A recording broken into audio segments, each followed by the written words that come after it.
आज हम डिस्कस करेंगे आईआईटी जेम 2020 में आपके पास इंटीग्रल कैलकुलस की एक प्रॉब्लम है। बेसिकली आपके पास ये जो प्रॉब्लम है वो डबल इंटीग्रेशन की प्रॉब्लम है। तो यहाँ अगर आप जैसे आपके पास सबसे पहले इंटीग्रेशन का जो वेरिएबल है चूज किया गया है वो x है, देन y के रेस्पेक्ट में आप इंटीग्रेशन करोगे, यानी कि इनर इंटीग्रेशन ऑफ वेरिएबल है आपके पास x and outer integration of variable है आपके पास y। तो अगर आप इसको x के रेस्पेक्ट में इंटीग्रेशन करेंगे तो ये प्रॉब्लम क्रिएट करेगा आपके पास, क्योंकि e की पावर x स्क्वायर का आप इंटीग्रेशन नहीं कर सकते। तो आप क्या करेंगे, यहाँ ऑर्डर चेंज करेंगे। तो ऑर्डर चेंज करने के लिए सबसे पहले जब भी अगर आपको ऑर्डर चेंज करना है तो सबसे पहले आपको रीजन ऑफ इंटीग्रेशन ड्रॉ करना होगा, और जितना आपके पास ग्राफ आप स्ट्रांगली जल्दी ड्रॉ कर पाएंगे उतनी ही जल्दी आप अपनी प्रॉब्लम को सॉल्व कर पाएंगे। तो यहाँ आपके पास जैसे x equals to 2 by lower limit है और y इक्वल्स टू 2 आपके पास अपर लिमिट है, और x इक्वल्स टू 2 और y इक्वल्स टू आपके पास 0 लोअर लिमिट है, y इक्वल्स टू 1 आपके पास अपर लिमिट है। तो यहाँ से जब मैं y equals to x upon 2 line draw करूंगा तो ये आपके पास समथिंग इस टाइप की होगी। ये आपके पास है y equals to x upon 2 या y equals to x equals to 2 by line. x equals to 2 pick करेंगे तो y की वैल्यू आपके पास 1 मिलेगी, तो समथिंग आपके पास ये है, और ये आपके पास x इक्वल्स टू 2 लाइन है, और ये आपके पास कौन सा पॉइंट होगा, y इक्वल्स टू 1।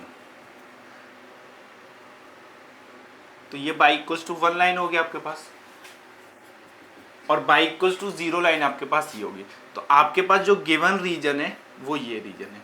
आप डिसाइड कैसे करेंगे, क्योंकि ये रीजन नहीं हो सकता, क्योंकि अगर आप x का लोअर लिमिट चेक करेंगे तो पैरेलल टू x एक्सिस आप एक एरो ड्रॉ करेंगे। तो जब पैरेलल टू x एक्सिस आप एक एरो ड्रॉ करेंगे तो सबसे पहले आपके पास जो गिवन रीजन को हिट कर रहा है वो आपके पास y equals to x/2 line को हिट कर रहा है।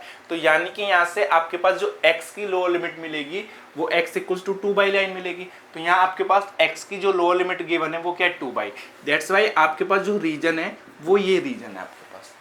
तो यहाँ ऑर्डर चेंज करेंगे तो y की लिमिट चेक करेंगे तो y की लिमिट आपके पास क्या मिलेगी, y के पैरेलल आप एक एरो ड्रॉ करेंगे।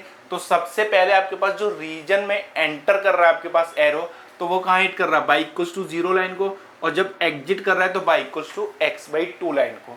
तो यहाँ से आपके पास जो ऑर्डर चेंज होगा वो y इक्वल्स टू 0 और y इक्वल्स टू x/2, और x की वैल्यू 0 से लेके 2 तक, लोअर लिमिट आपके पास 0 से लेके 2, और यहाँ इंटीग्रेशन e⁻x² इंटू d/dx।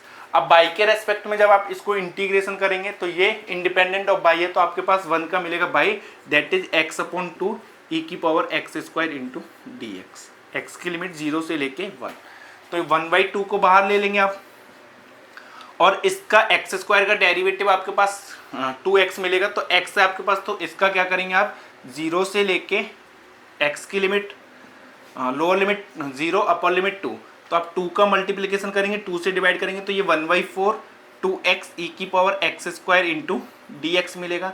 अब इसका डेरिवेटिव आपके पास ये है, तो इसका इंटीग्रेशन क्या मिलेगा आपके पास, 1/4 e⁻x² अपर लिमिट आपके पास 2 lower limit 0, that is 1/4 e⁻4 - 1। ये किसके इक्वल गिवन है आपके पास, k इंटू e⁻4 - 1। तो यहाँ से जो k की वैल्यू मिलेगी वो 1/4 मिलेगी, अप्रोक्सीमेट 0.25। तो यहाँ से आपके पास जो न्यूमेरिकल टाइप की प्रॉब्लम है, तो यहाँ से जो आंसर आएगा वो 0.25 आएगा आपके पास।